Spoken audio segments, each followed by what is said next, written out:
Pagkagising sa umaga, maliligo at kakain ng almusal.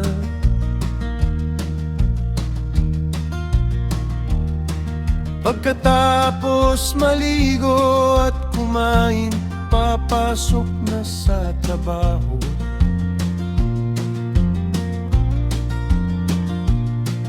Pagpatak ng alas 8, bitbit ang plano at aparato.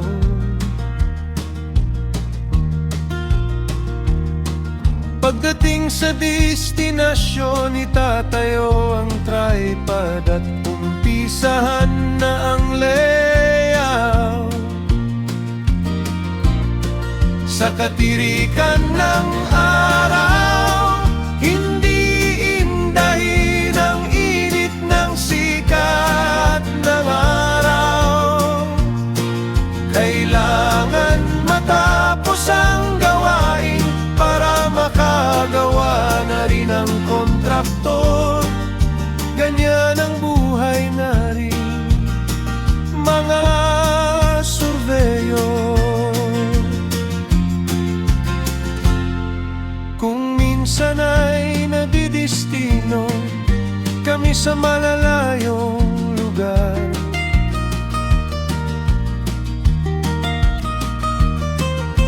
malayo man sa pamilya, kailangan namin magtiis.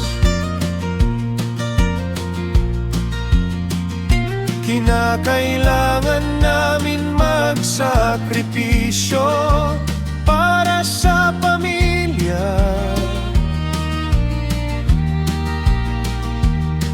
Hindi madali ang pasanin namin responsibilidad.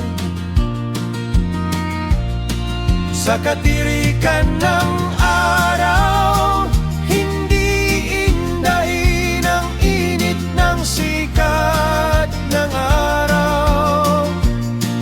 Kailangan matapos ang gawain para makagawa na rin ang kontraktor. Ganyan ang buhay namin mga surveyor.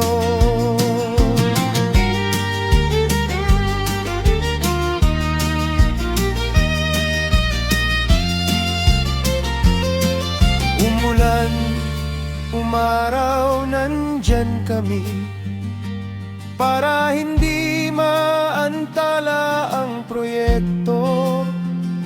Ano mang hirap, kailangan namin magpatuloy para sa pamilya, sa kumpanya at sa proyekto.